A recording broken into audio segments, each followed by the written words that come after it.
How to get an almost perfect score on the GRE.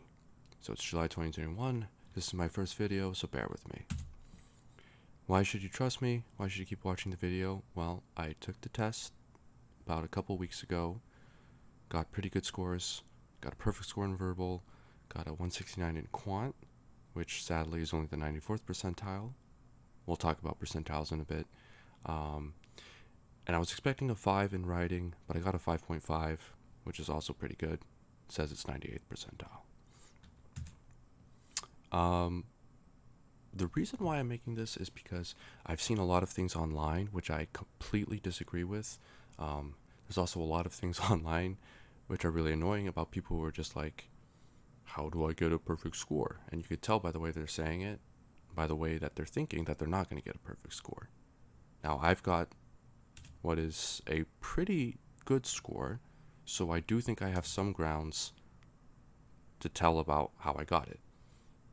It's only what worked for me, so it's not guaranteed it will help you out, but I'm actually pretty confident it will work for most people, and you'll see why. Another caveat is this is focused solely on getting perfect or pretty close to perfect scores. I can't guarantee you a perfect score because I didn't get a perfect score, but I do think it can get you there. Another thing is that it's not focused on how much effort you put in, because it's not about how much effort you put in, but about how you change your thinking to the way the test wants you to think. And this is really hard.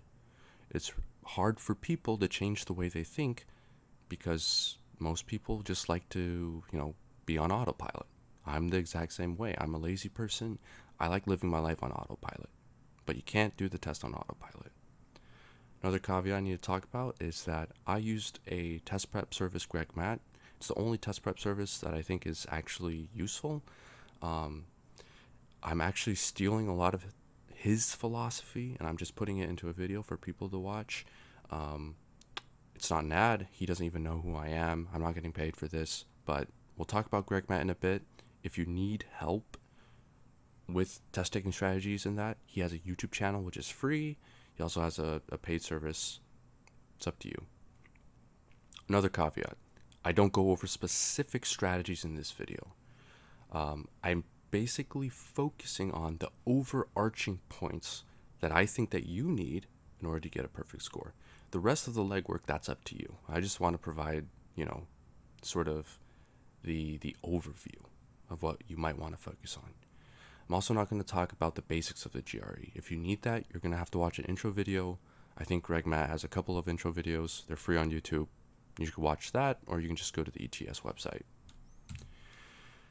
So what is this philosophy I'm talking about? The first thing is that instead of picking up a test prep book from a third-party company, you should only focus on official test maker questions. And I am being completely serious when I say only focus on official test maker questions. The ETS questions we're going to talk about, in a couple of slides are really, really well made. And it doesn't make sense for you to use not well made questions when you're approaching your test prep. The next thing is you have to practice with purpose. It's not just about, hey, I'm going to do 100 questions as fast as possible. You need to focus on specific skills. You need to focus on testing your foundations. You need to be focusing on your weak spots. You need to be focusing on how to improve your score. Not just, can I write some things on a sheet of paper and try to get them right, and if I don't get them right, I get really sad. It's not going to help you out. And the most important point, which I'm going to make right now, is that you need to have an analytical approach to the test. What do I mean by that? I mean, you need to understand yourself and you need to understand the test. There's a lot of individual responsibility here, which is why it's hard. It means you can't read a book and know how to get a perfect score. You need to figure it out, basically. You need to figure out, what works for me. And part of getting a perfect score means you're basically a trailblazer. You're basically figuring out things that 99% of other people don't know how to do. But if you can figure that out, that's probably a good sign that you know what you're doing. Another thing is introspection. I've already kind of talked about it, but you basically need to know what your weaknesses are, how to improve them. You need to understand the test, how the test wants you to fall into certain pitfalls, and so on and so forth. Again, that's also kind of under thought processes, which are really important. I'm going to talk about those more throughout the presentation. But what that basically means is this is your active and inactive brain, the way they think once you look at a question. For instance, you get some sort of math question. What's the first thing that goes in your head? Are you reading the text? Are you looking at the figure? Are you trying to think about strategies? Are you skipping it? You need to have these thought processes nailed down to a T. Is that a phrase? Anyways, the next thing is you need to understand the difference between foundation and skills, and you need to have both. The foundation is what can guarantee you an okay score. This is basically like, what is the Pythagorean theorem? If you don't know the Pythagorean theorem, you're not going to get a good score on the test. You're not going to even know how to attempt a question. This is things like vocabulary. If you don't know the vocab, can you do the problem? Probably not. You might be able to guess, but it's unlikely. Skills are when you understand all of the foundation, but it's now actually thinking about how to approach the question and how to solve it efficiently. This might be, you see a triangle, so your foundation is telling you, okay, I might be able to use Pythagorean theorem, and then the skill is being able to understand, there's something called the Pythagorean triple. That is the fastest way to solve the problem. So, if I see the hypotenuse is 5 and one of the legs is 3, then I know I can just do a 3, 4, 5 triangle. A skill might also be back solving. It might be, I have 5 answer choices. They're arranged from smallest to largest, so I'm going to pick the middle value and see if that underestimates or overestimates the actual answer, and then I will adjust accordingly. This can be trying to fill in the blank. This can be, anything that can make it easier for you to do the problem in a faster amount of time. That's a skill, and you're going to need to know this really, really well. This is not a perfect analogy, but I like to think of foundation as your defense, and skills as your offense.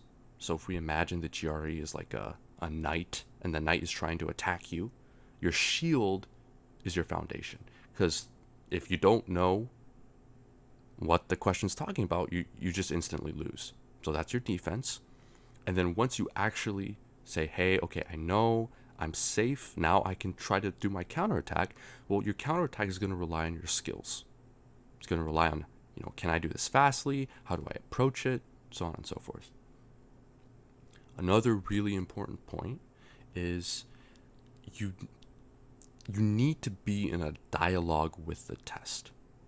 What does that mean? It means you kind of have to know the test, and I don't just mean, the basics of the test, the structure of the test. I mean, understand the test, know it. There's a book, I think by Heinlein, where there's the word grok, which has like a multitude of meanings, but you need to grok the test. If you don't know what I'm talking about, just Google it.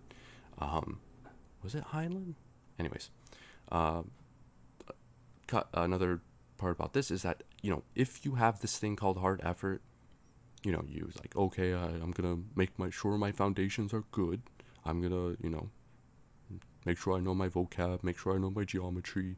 You could probably get an okay to a good score.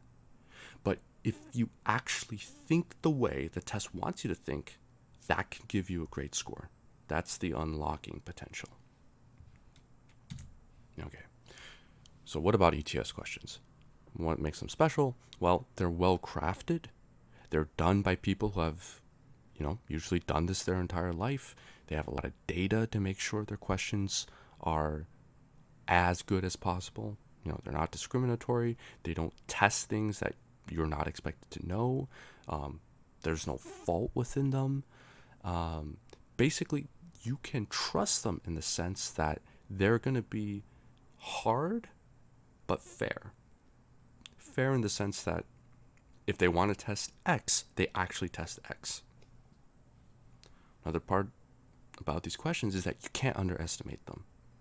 There are multiple ways that you can tackle them, multiple solution paths, and they have layers to them. A question that looks like it's really easy, there's only a couple of lines of text, those can actually end up being the harder ones. And even if the ETS considers that an easy question, you can still miserably fail on that if you overlook a word or if you have some sort of gap in your understanding. In fact, this is totally my experience, is that the harder questions which have a lot of text, which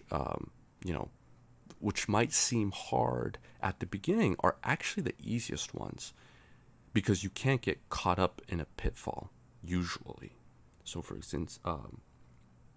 example, in verbal, they have the 3-sentence blanks. Those are often seem to be really hard because, like, oh, if I get a single one of those blanks wrong, then the whole thing's wrong.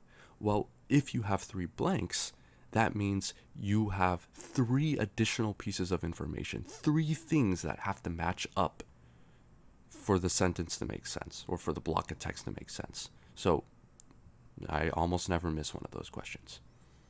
And lastly, the thing about ETS questions is that you need to be flexible. There's no such thing as, oh, I'm just going to do it one way and it's the way I know, it's comfortable, so I'm going to do it that way. No. You're not going to get a good, you can get a good score that way, but you might just get an okay score. But there's no way you're getting a great score if you're not approaching it with a sort of toolbox mentality. Sorry, I'm not editing this because I'm terrible at video editing, so I need to take a quick drink of water. I'm going to try to go through this as fast as possible because I know your guys' times is important. So I talked, 2 slides ago about the dialogue with the test. So what do I mean? I mean that the test is well made. I made that point in the slide about questions, and I'm making it again. It's not just the questions that are well made, but the test is well made. What do I mean by well made? I'm saying you might not think that what the test tests is important, but it tests something, and it does that well. Again, you might say, oh, they're trying to test X, but I don't think X is important. Well, if you set aside the fact that you don't think X is important, I would say they test X pretty well. And if you understand that, that goes towards your thought processes in the sense of, okay, I know the test is well made. I can accept the legitimacy of the question. What are some multiple ways I can tackle this? And what are some ways that I can falter? What are some pitfalls that I know the test maker is trying to get me through? So yeah, we're talking about respecting and accepting the challenge. Why do you want to respect the challenge? Well, if you don't respect it and you say, I hate this test, I hate this problem, I don't think this is legitimate, why do I have to do this? Do you think that's going to affect your cognitive biases? Absolutely. Do you think you can change your thought processes? Can you be like a smarter person? Can you be wiser about the process if you're constantly thinking, oh, this is stupid, this is not legitimate, blah, blah, blah? I don't think so. I think it's a lot harder. If you accept the challenge, if you say, hey, this is fun.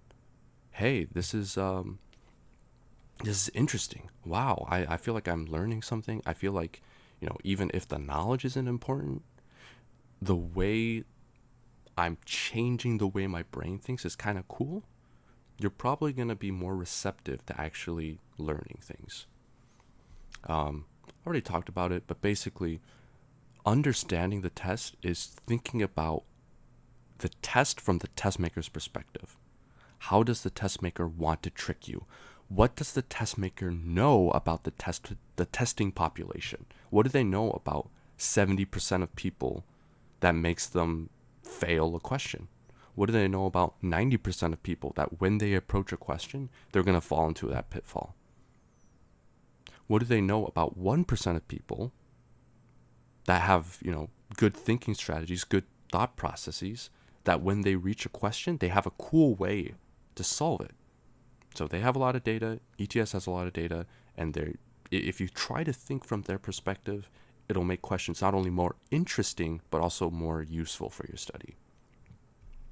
Another thing about sort of knowing the test or engaging in a dialogue about the test is, it's kind of weird, but if you imagine the test as like a living thing, which it kind of is in the sense that it was made by real people, right?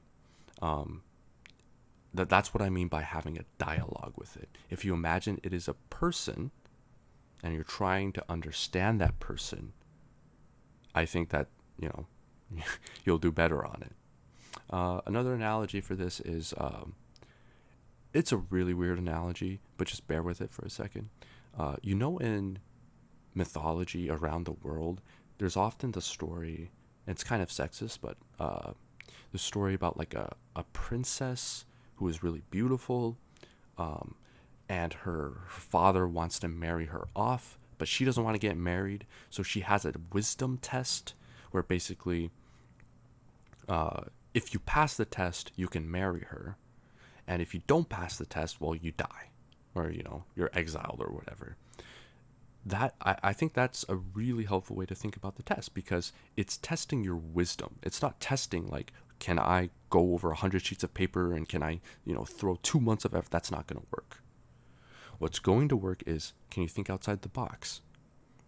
Are you persevering in the right way? Not just blindly persevering, but also thinking about how to, buff up your actual way of thinking, etc. So that's this picture of Turandot. It's really well known work by Puccini. So that's a more recent example, but there's a lot of examples from Greek mythology. Earlier, I also talked about this other analogy, the analogy about the duel. Right, you have two knights. You're one of them.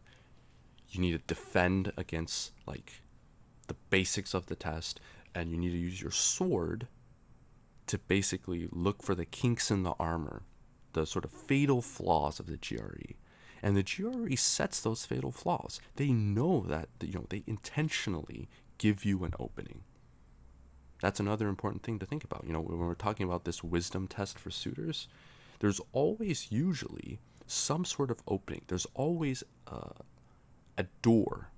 There's always a passage that you can actually get to, the end goal. Lastly, I know this is kind of long. This is the last analogy. I think it's helpful, especially if you go to the gym. If you go to the gym, it's not something you can just do once a week, usually.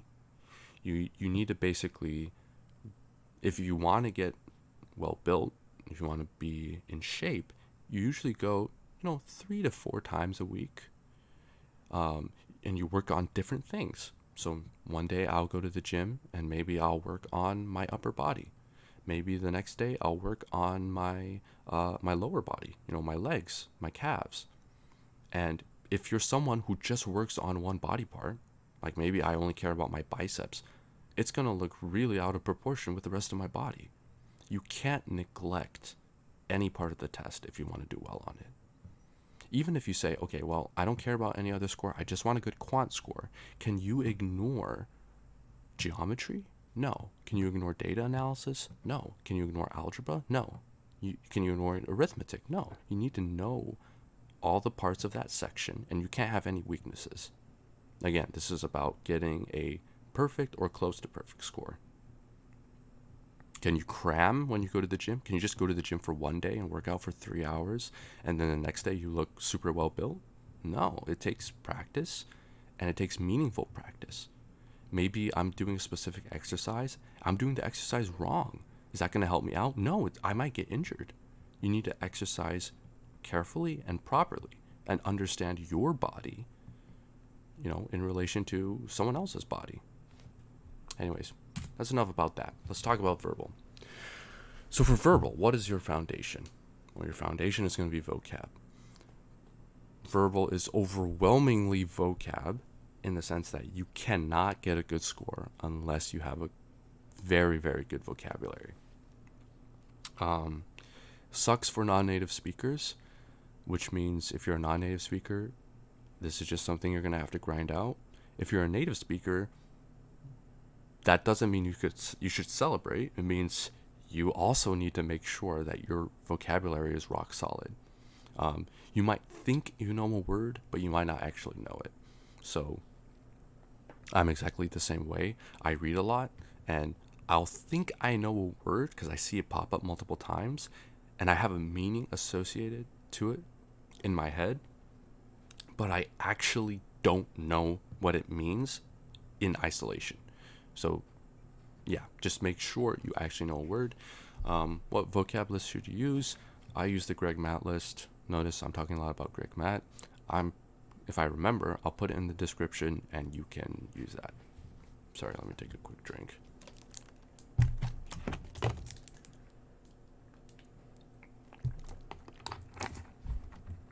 So yeah, you can't get a good score without vocab. But the way you can flip, the way you think about that is, well, I can get a good score with just vocab. And that's true.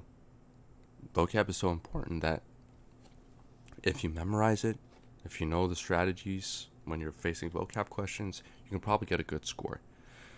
Now, to get a great score, you also have to be good at reading. That's kind of a foundation in the sense that you can work on that. You probably need to have worked on that for a while. You probably need to be reading stuff kind of regularly. But if you have like 2 months, can you really build this up in a passive format? Not really. Native speakers have been doing this for their entire life. You probably don't have the time to do that if you're a non-native speaker. In that sense, just stick with the GRE. I'm going to talk about sources in a second. Let's talk about vocab a second. I skipped this. How do you memorize vocab?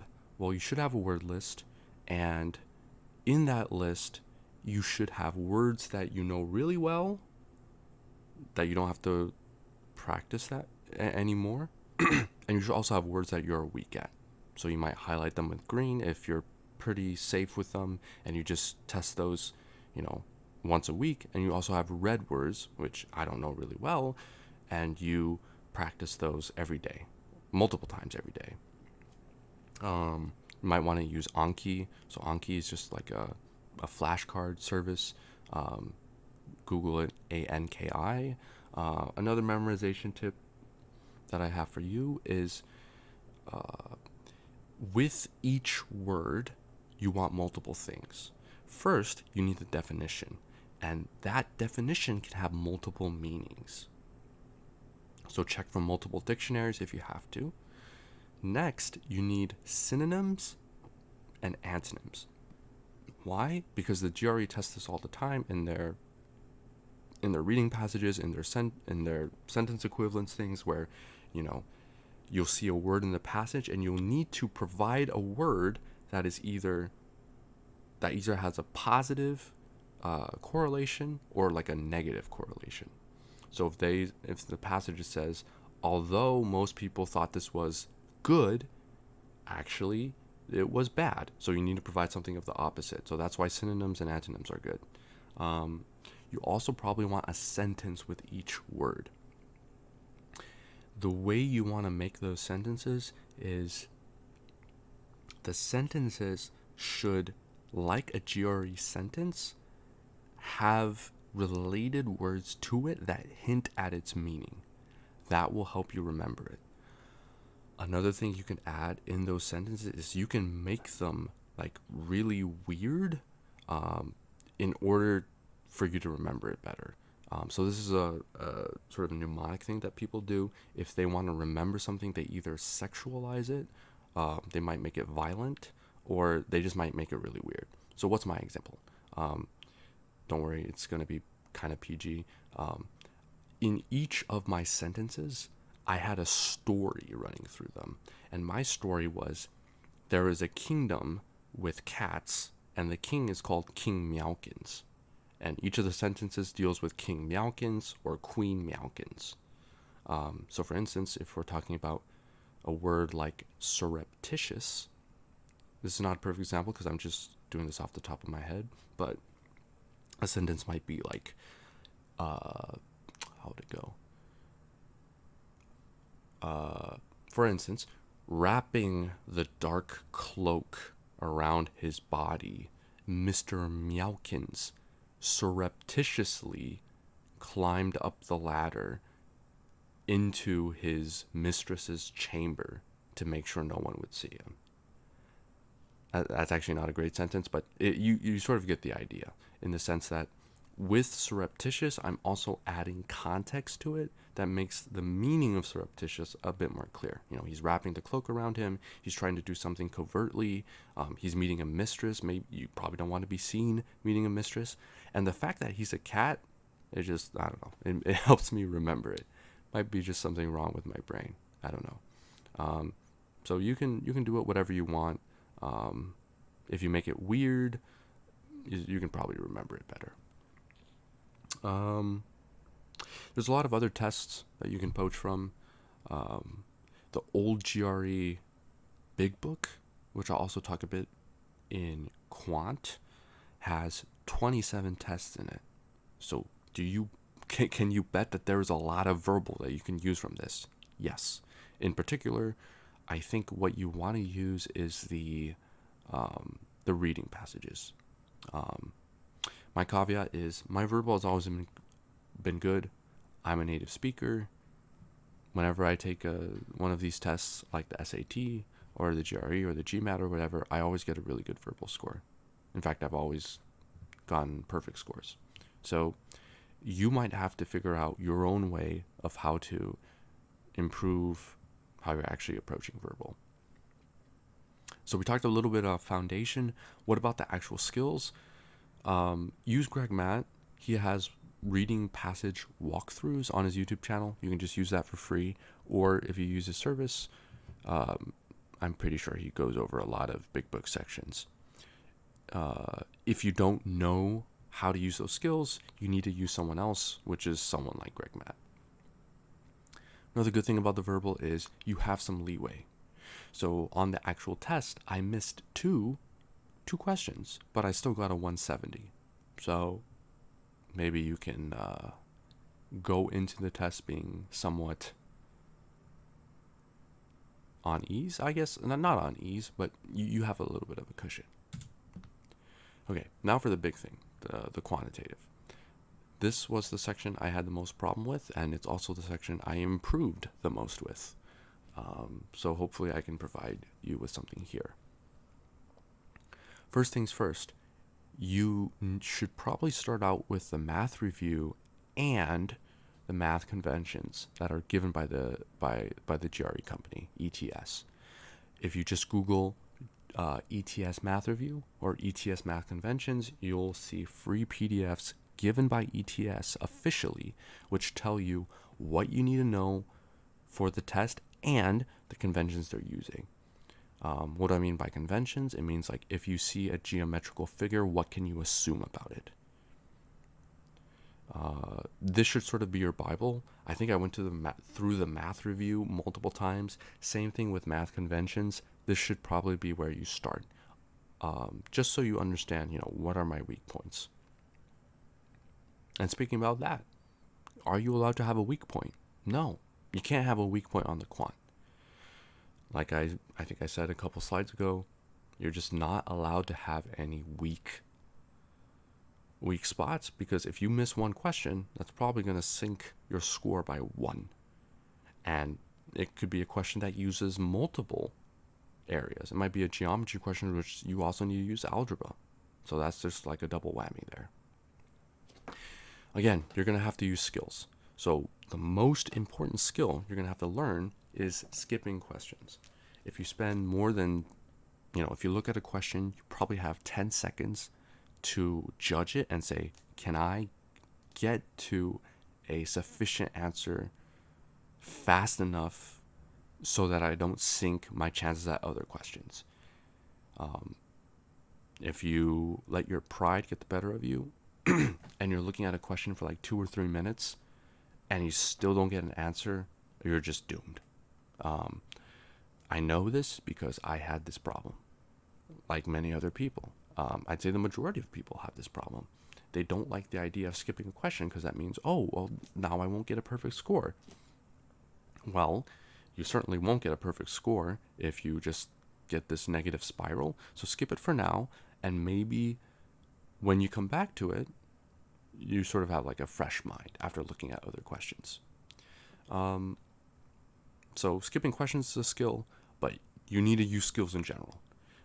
If you don't use skills and you just like try to solve it with brute force, you can get an okay or even a good score, but it's very, very unlikely you get a great score. You're basically doomed, and I'm serious about this, and I will explain why after I drink another sip of water.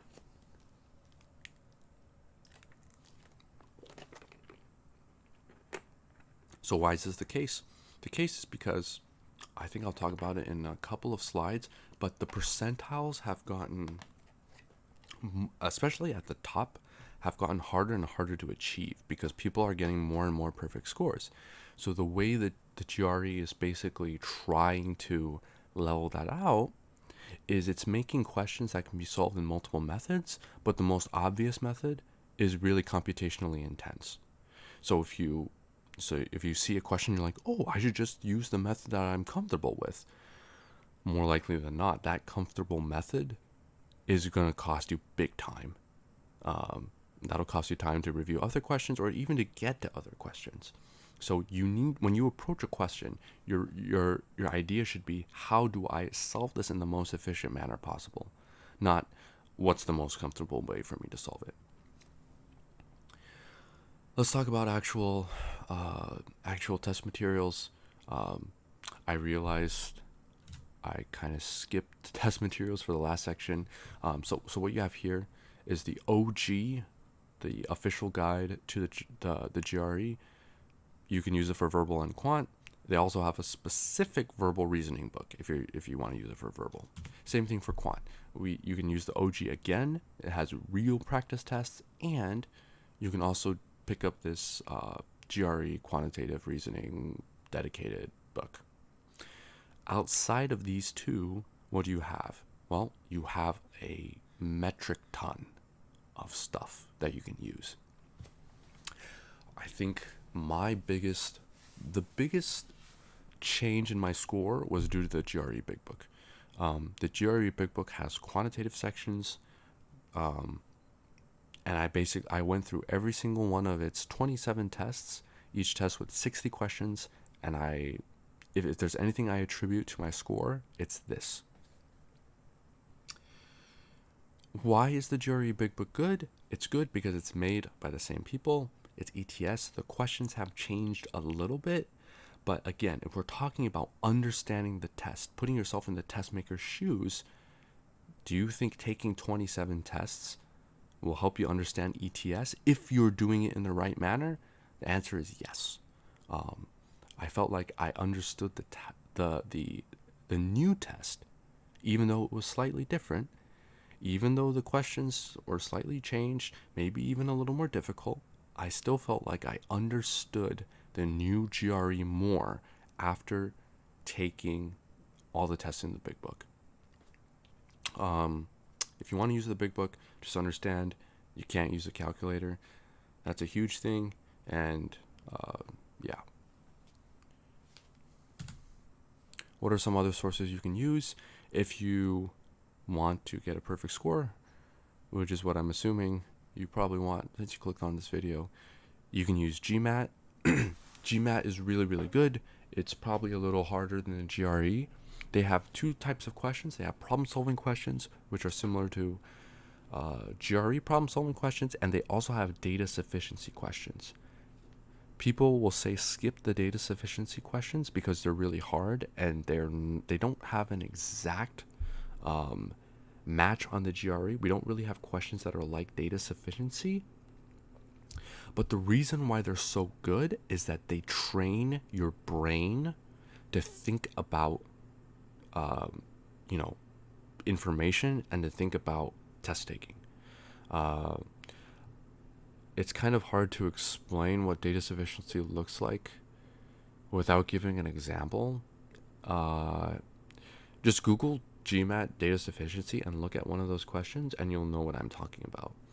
They're kind of similar to quantitative comparison on the GRE in the sense that they'll tell you some information, and you need to gauge how much of that information is required for you to say something with certainty. And that's basically, you cannot be good at data sufficiency. I mean, you cannot be good at data sufficiency and bad at the GRE and bad at any sort of tests.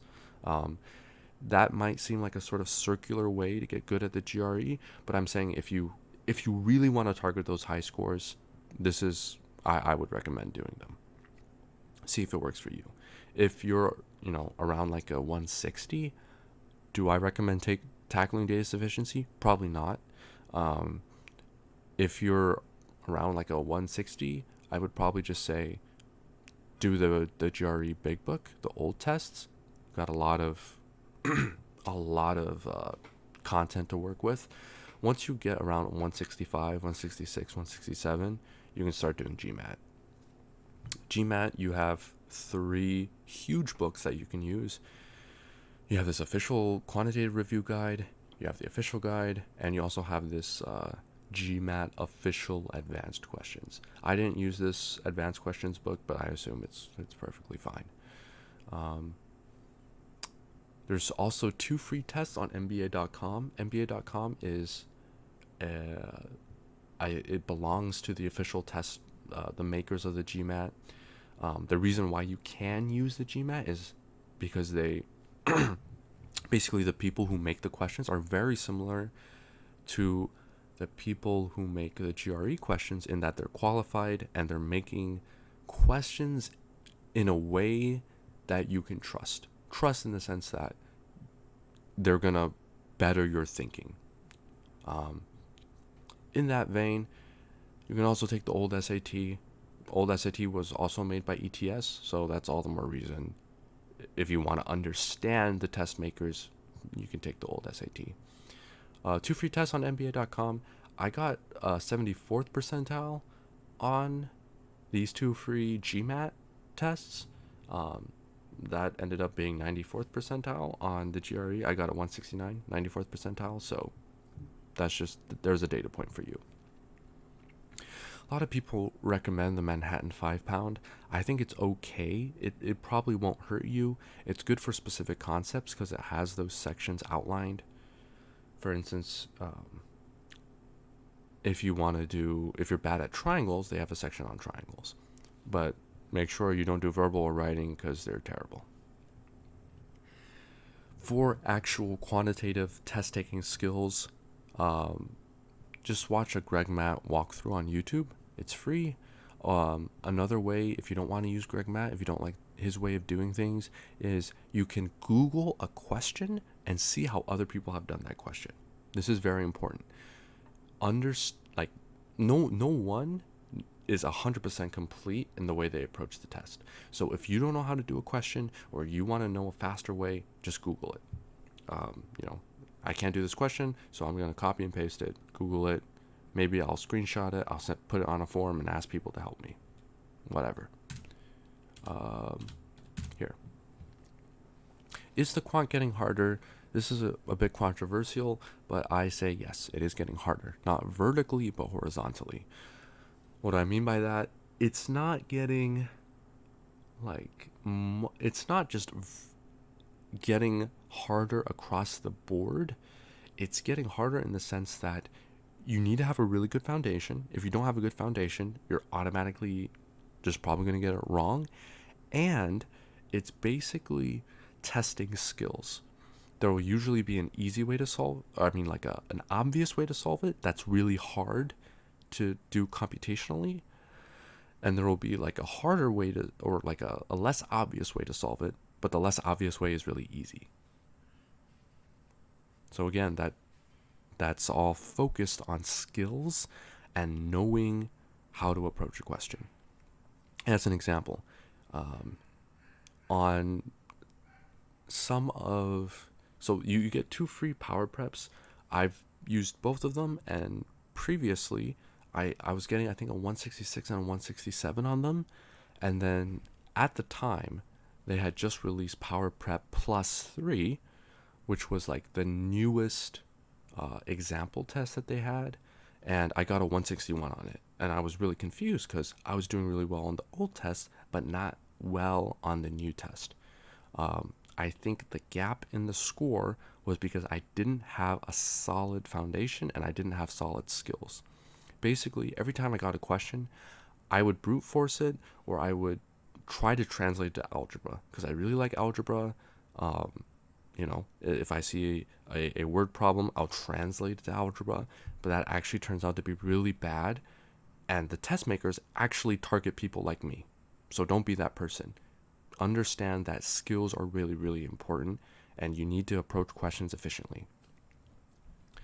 If the quant's getting harder, what does that mean? It means it's bad for people who are good at the test, but it's really awesome for people who are great at it.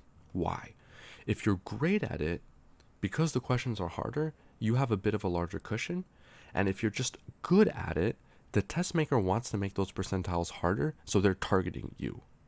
They're basically saying, how can I ding people who are like not great, or people who are not complete in their understanding?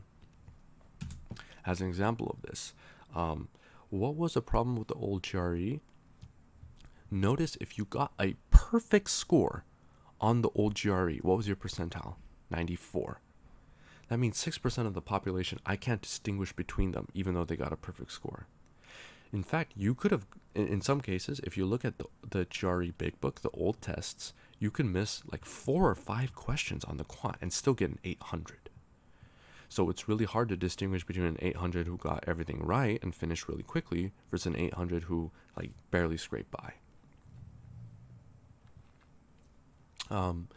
If you look, I don't have the actual date for this, but this is from much earlier than this period. So this is the most recent percentile calculation, and this is a bit earlier. Notice if you got a 170 on the quant, you were 97th percentile before, but now you're 96. So you dropped by 1 percentile. If you got a 165 before on quant, you were the 89th percentile, but now you're 84. You dropped 5 percentile points. So this goes back to what I'm talking about. If you're good at the GRE, they're targeting you. If you look at 160, you were previously a 76 percentile, now you're 70. What was the drop? Well, the drop is because the questions have gotten harder and we have more international students taking the test. So if you don't have that sort of rock solid foundation and adaptability in terms of using your skills, you're probably going to do worse. Notice that we're also reaching the same problem as the old test. The old test, a perfect score of 800, you're only the 94th percentile. Now, if you get a perfect score, you're only the 96th percentile. I think ideally, the ETS would want it to be basically the same as verbal. If you get a 170 on the quantitative reasoning, they want you to be the 99th percentile. And the only way they can do that is by making the questions harder. I don't know if they're actually going to do that. This is just my armchair speculation. I'm just a random guy on the internet. But my guess would be that that's what they're going to have to do.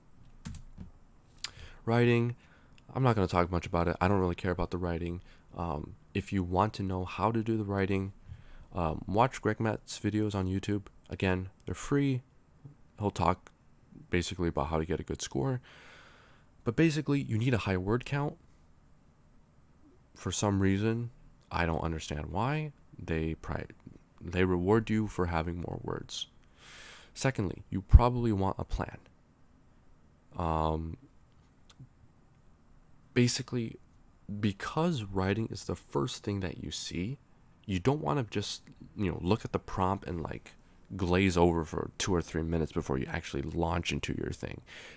Every time you see a prompt, your mind should already be thinking, how am I going to approach this?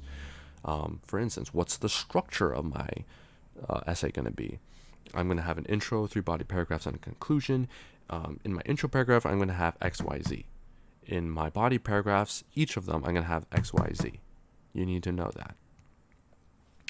And again, it's good to do well on this, or at least have a plan for this, because it's the first thing you see. You want to start the GRE strong.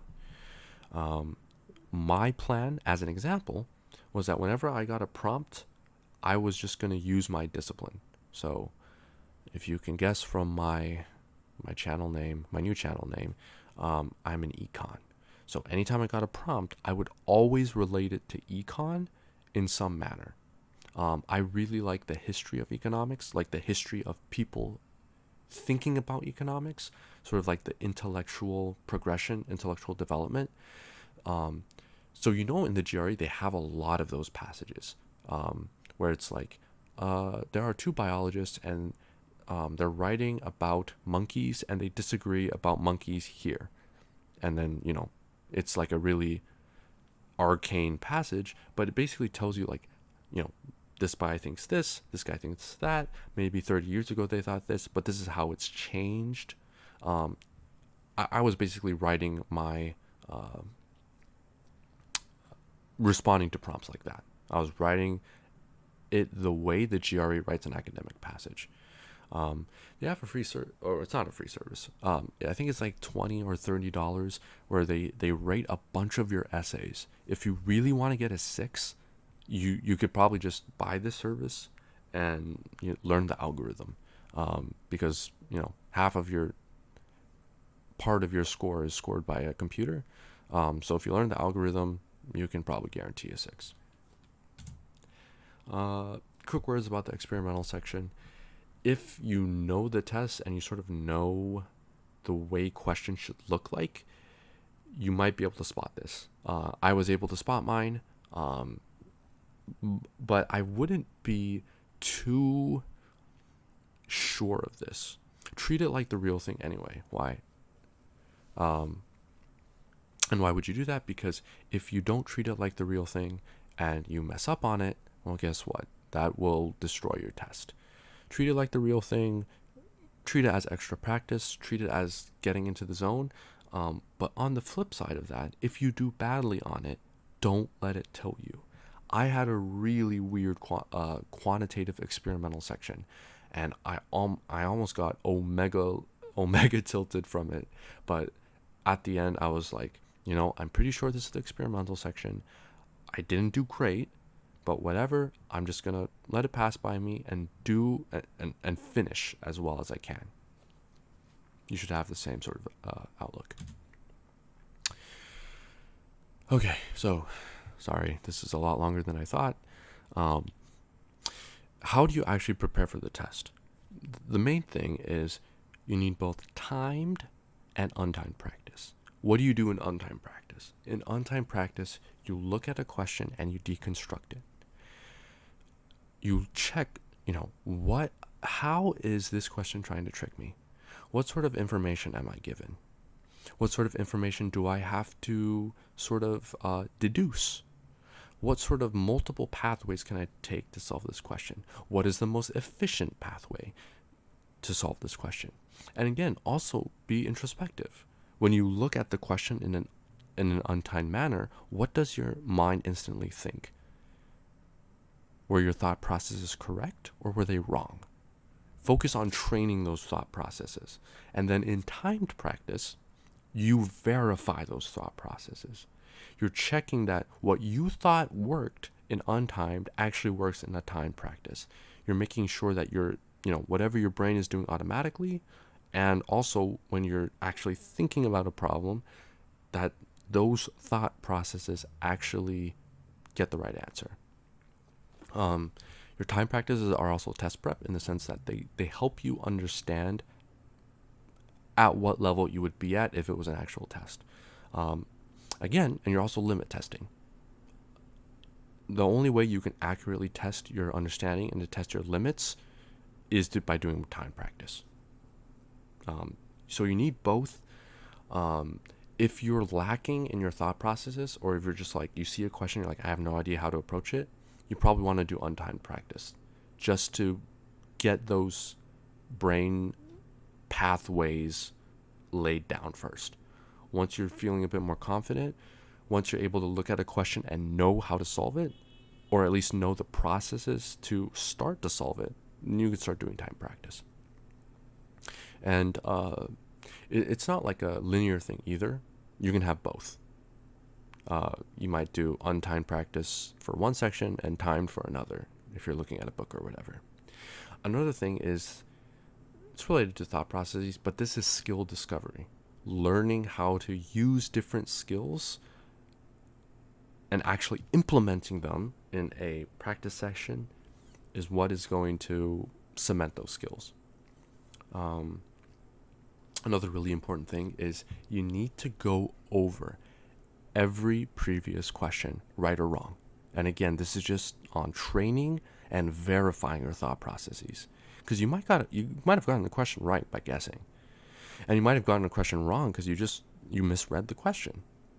Or it might be a serious fault in your thinking that you thought, oh, I thought that if a triangle had XYZ, that means no. You might actually be wrong about that. Which is why it's important to go over a previous question. If you did a question really, really fast and really accurately, and then you go over it and you say, hey, oh wow, that actually worked out really well. I actually know these questions front and back. That's just more verification for you. You can also keep an error log. My error log wasn't really detailed, but you might want to make it detailed. That's something you're going to have to decide.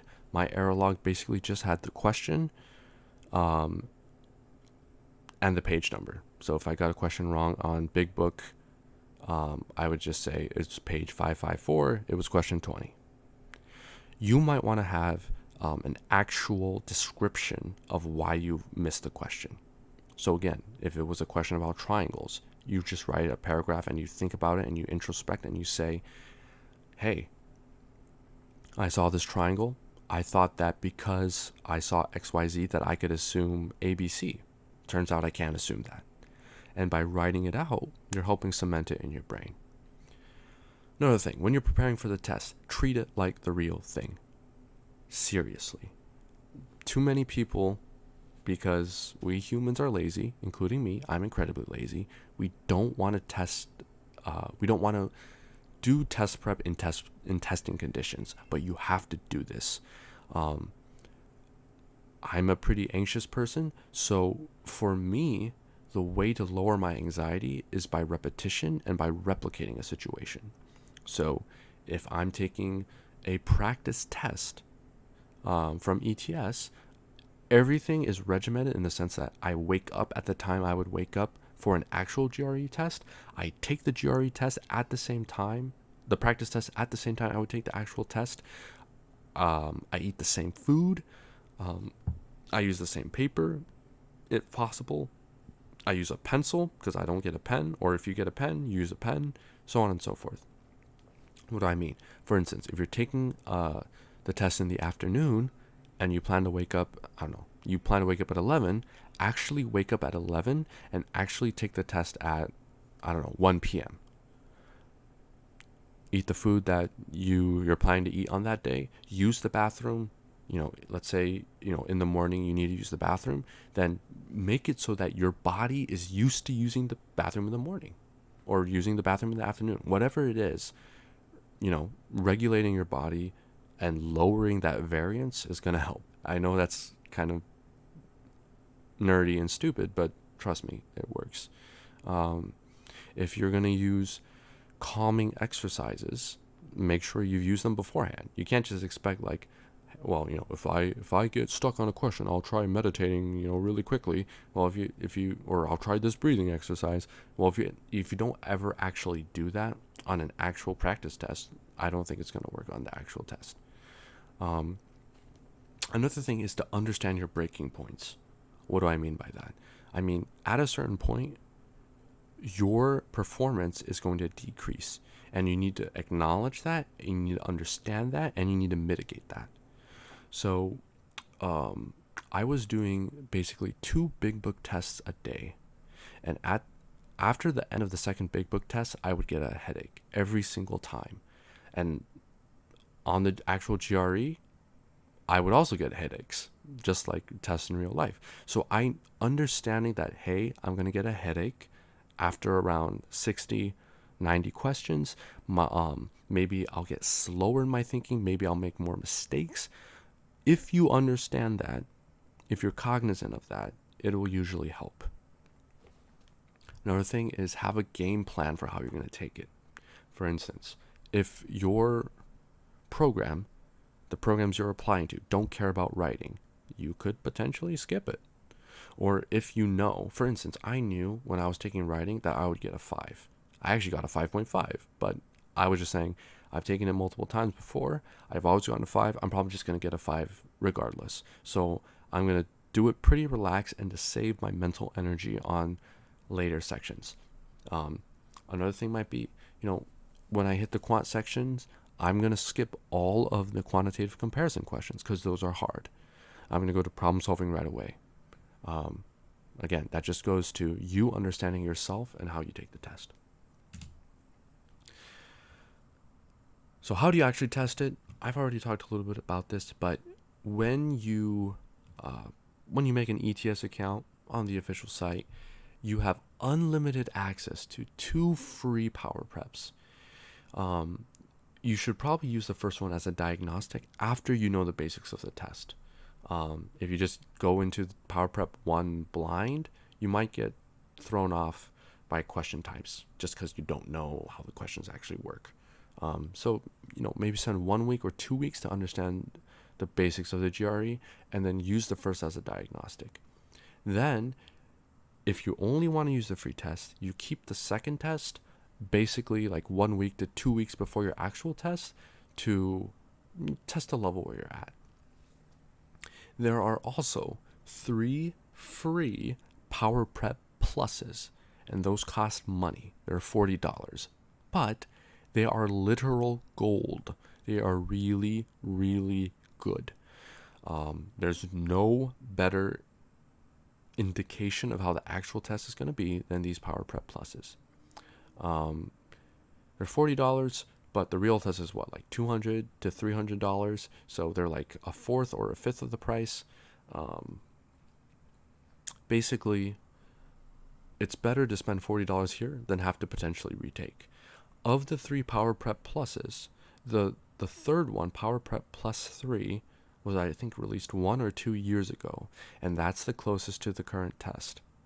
If you want to basically know the level of the current test, you should probably buy this one. And I would take it, again, 1 to 2 weeks before you take the actual test, so if you make mistakes on it, you actually have time to fix your problems. And again, if you're using these actual ETS test prep, what's the term? Practice tests, you need to absolutely take them under test taking conditions. And there's no exceptions to this. Unless if your appendix bursts, go to the hospital. But, if someone wants to call you and say, hey, you want to come eat real quick? And you think, oh, well, maybe I can just pause for a second. No, don't do that. Try to take it in the actual 4 to 5 hour span that it is, because that's what the actual test is going to be like. Train your body to get used to it, and if you don't do that, well, you have only yourself to blame if it goes badly. GregMAT, I've talked about him a couple times. He basically, the philosophy that GregMAT has is the philosophy I'm just vomiting back here. I found that it worked for me, and it might work for you. He has a service called GregMAT Plus, which is around $5 a month, I think. It's probably going to raise in the future. It might be helpful for you because he has videos that go both over the foundation and the actual test-taking skills that you're going to need. Remember, the test is going to be testing what? Your foundation and your skills. He has both. If you're already doing pretty well, which I'm guessing there's probably a decent amount who are already scoring like 164, 165, 166. You probably don't need GregMAT Plus. You can just use his free content on his YouTube channel. It's a bit older, but if you're already at that high level, you already understand the test well enough, or your test taking skills are already good enough that you probably don't need it. His paid service is basically in a video format. He'll have like a lesson with viewers. Um, I feel mixed about this. Sometimes the viewer questions are kind of bad. They're from people who are like, how do I get a perfect score? And then they don't, they basically don't have the philosophy you need to do the test correctly. And that can waste some time. Um, I'm hoping that eventually he'll put out like a written guide instead, which I think would be a lot faster for a lot of people. So it's up to you. The big thing, especially if you are going for a perfect score, the best thing that GregMAT provides is problem verification. So what do I mean? I mean, you do a problem in the big book and you get it wrong and you have no idea how to do it. Maybe it's a geometry problem and you're like, how am I supposed to approach this? Or it might be a question that you know the obvious method, but it's not the right method in the sense that it takes too long. Well, to implement the skill, you can just watch GregMAT and he'll go over the question usually with the most efficient manner. If you don't want to pay for his service, you can also just Google it. The problem with Googling is you don't know if that's like if that's actually an efficient manner to solve the question. It might be some person who's just, I don't know, they have a bad way of thinking about it. There's something called GMAT Prep Club. It's a forum where people usually post questions about the GMAT, and they have basically tutors and really smart people show how they solve the question. So if you Google, I think basically any big book, any GMAT, any GRE question, you're probably gonna find people have done it already.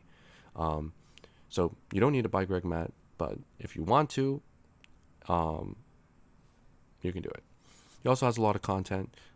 If you have a question about your test prep, he has like 2 days a week where he'll usually ask for viewer questions, so you can ask it there. He also has, he has test walkthroughs of every single big book test. And as I mentioned previously, I think the big book is really, really helpful. So that's just, 27 times however many hours it takes rather, of examples of how to implement skills. Okay, so test day. What do you do on test day? Hopefully your training is going to kick in, by which I mean, you wake up at 11, you're taking the test at 1, so when I wake up, I need to use the bathroom. I use the bathroom. I eat the food that I've eaten for the past couple of days. I know I'm gonna like it. I know it's not heavy. It's not gonna it's not spicy. It's not gonna make me have to use the bathroom. Blah blah blah. And hopefully you're in a good mindset.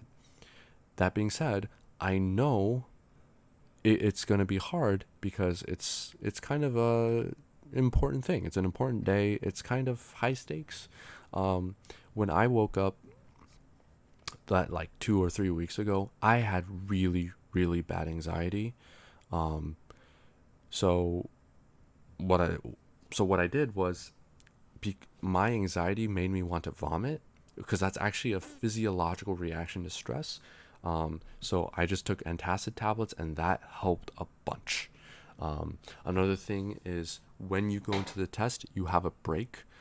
So I brought this electrolyte beverage, which has electrolytes, magnesium, and all this stuff, which is supposedly good for you.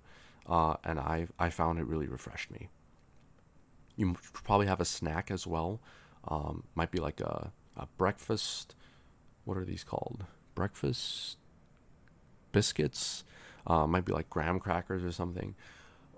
Whatever it is, it should be relatively light, but giving you energy. Again, this might be a placebo. Maybe these things don't actually help, but they help me. Again, stick to your plan, stick to your training. So during the break, I always planned it that I was going to use the bathroom during the break. I was going to drink a drink, and I was going to eat Belvita breakfast biscuits, because that's what I had done in every single one of my practice tests, because I wanted to regulate my body in such a way, so that there would be no surprises. And that's what I did on test day. If you have some sort of way to keep calm, maybe you do meditation, maybe you do breathing exercises, then do them. Do whatever it takes for you to be in that maximum state of efficiency. What else? Oh yeah. I also did problems before I went to sort of warm up my brain, but do not do too many. The reason to do practice problems before the test, before you actually take the test that day, is just to warm up your mind.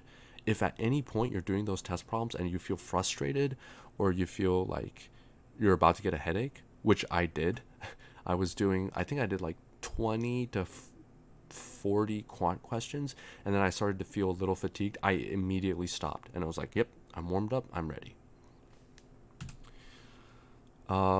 So let's say you take the test and you don't do perfectly. That is no need, there's no reason to be ashamed. I took it 3 times, I improved my score every single time, and I only got my perfect score the 3rd time. I had applied to graduate school previously, and I got 0 acceptances, and literally in one of my interviews, the admissions committee was like, why, we like you, but why is your GRE score so low? And they didn't like my answer, and so I didn't get accepted. So if you have to take it again, take it again. I've gotten my quote-unquote dream score, and you should be the same way. Rich people can take the test 5 times a year? That's pretty ridiculous. And guess what? I think there's a way so that when you submit your scores to a school, they don't know how many times you've taken it. So just do that. Whatever. If rich people exploit this, if you can do that as well, do it. Obviously, I know for us poor people, you probably don't have that many chances to retake it. I know it stretched my finances to take it 3 times. I had to wait wait about like a year and a half to take it again to save up money. But if that's what you have to do, and that's your goal, you absolutely can do it. Don't feel ashamed. Second, the caveat to this, if you're retaking it, is that you really need to zero in on what went wrong. Was it because on test day you were really nervous? Well, then you need to focus on ways to make yourself less nervous. That might be, regimenting yourself. I know the first couple of times, I probably did worse than I thought I was going to do, in part due to nervousness, and also because I didn't have a solid foundation plus skills. So nail those down. If on the test you realized your thought processes weren't efficient, you fix them. If there's a weak point in your understanding, let's say you're really bad at geometry, well, you need to work on geometry. And the way you know that is, I think it's something like 10 to 15 days after your test, you get a diagnostic which tells you exactly what type of problem you got wrong, and the perceived difficulty of that problem by ETS. So actually, I got 2 problems wrong on quant. I got a 169. So notice, because the test has gotten harder, I think the cushion has gotten slightly larger. I think it used to be you could get 1 wrong and you would get a 169, or even a 168. I found that I missed a difficulty 2 problem in quantitative comparison. So that means when I do QC questions, there's something wrong in my thought process, or maybe I'm missing a case. If maybe I don't add a negative number, or maybe I'm not thinking about the case of 0. There was something wrong there. If you're doing geometry, if you're bad at triangles, you got to get good at triangles for your next retest. So yeah, I've tried to emphasize this analytical approach throughout this longer than I expected presentation. So hopefully you'll be able to do that analytical approach when it actually comes to a retest. Whew, that was a lot longer than I thought. My throat is parched and about to collapse. So all I can wish you is good luck. I've realized this was kind of an abstract overview. I didn't go into specific test taking skills and strategies. I just wanted to provide an overview of sort of the philosophy or the ideology you should have when you take the test. And what is that ideology? Again, that's thinking about the test the way the test makers want you to think. And even if maybe they don't even want you to think in that manner, but you gotta put yourself in their shoes.